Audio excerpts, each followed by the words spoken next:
Hi guys. Today I just want to give you a short follow-up to the workshop that we did on Wednesday afternoon.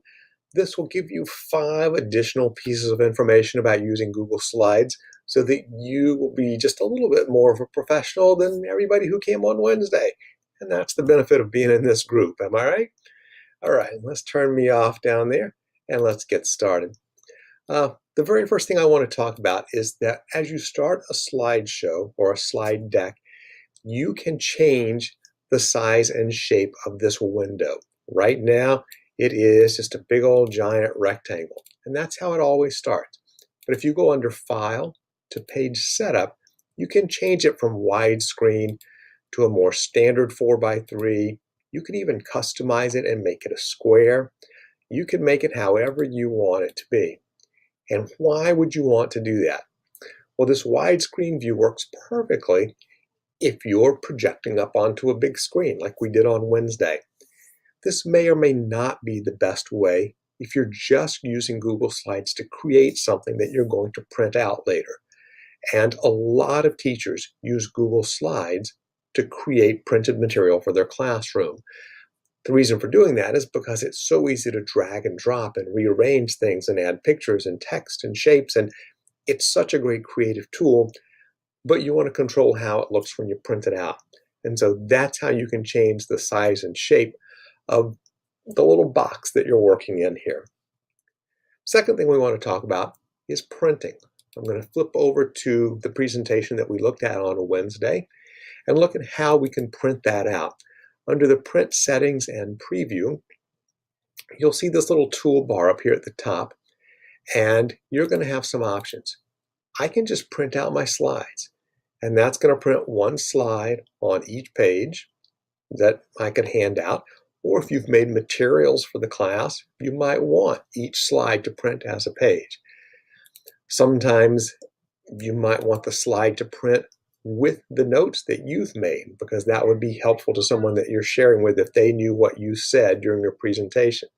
So you can print a slide with your notes. Of course, you have the option to say, I want to print my slides and give a place for other people to make notes. And you can see you have the options of doing that with 1 per page, 2 per page, all the way up to 9 per page, which doesn't really give you a space for writing anymore. That's just a quick view of your slides with a little bit of space under there, but not the nice little underlines. So the handout of 3 slides per page is typical for this when you're trying to give a handout to your audience so that they can keep notes as you go. Here's my caution about this. This would work great with this presentation because all of my slides are mostly graphics. They're still going to have to listen to me to get the content of what I'm saying. If you've got a lot of bullet points on your slides, if you've gone over the top with words, they are going to read all of your slides while you're still talking about your first slide. They've finished your entire presentation and now they're bored. So don't give them this handout if all your material is on your slides. Finally, if you want to save some ink, you can click here to hide the background. That'll get rid of any background colors and pictures so that the slides are a little bit cleaner and they use less ink. But your caution is, you can see right here, the first slide is going to be blank. And why is that? Because the text on the first slide is white. So white text on a white background is not going to show up. So you would need to pay attention to that if you were using that option. You can also download a PDF or just print it from here. So those are your print options. All right, let's talk about item number 3 is using video. We talked about keeping your video short and to the point. Here's a way to do that without editing video. I'm going to take this one over here, Ideas for the Classroom, and I'm going to copy that URL. I'm going to come back over here, insert my video by URL, paste. There's the video that I want, and I'm going to select it. All right, now it's going to drop in there. I'm going to move it where I want it to go, and I'm going to close that just so you see what would happen. Under Format, I'm going to choose Format Options, and that's going to open this side. I'm going to go to Video Playback. Now I know this video is just about 4 minutes long. The first minute and a half, she talks about something that's kind of unrelated. I'm going to jump right in here, and I know I want her to start talking at 1 minute and 26 seconds, and then go ahead and end at 4 minutes and 30 seconds. That's fine. And then, okay, just autoplay it for me whenever I get to this slide. So when I'm presenting and this slide pops up, she's going to start talking 1 minute and 26 seconds into the slide.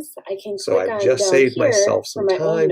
I didn't have to do any fancy video editing, and I focused my audience on the real key part of this video without them having to listen to her introductory comments up front. Another cool presentation option is the laser pointer. You have a built-in laser pointer when you're presenting with Google Slides. And that's going to be, every time you start to present, you're going to see this little toolbar down here in the lower left. And I'm going to click pointer. And now wherever my mouse goes is a nice red laser pointer.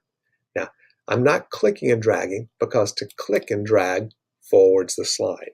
I don't want to click and drag. I just want my laser pointer active so that when I get to certain pieces, I can draw their attention to it. Like right here, we're going to stick to 2 to 3 minute videos max, and it's best if we're less than 30 seconds.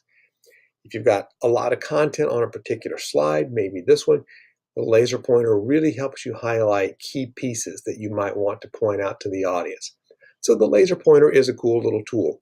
That toolbar kind of vanishes as you're going through your slideshow, but if you come down here to the lower corner, it's there. You can turn it back off when you don't need it.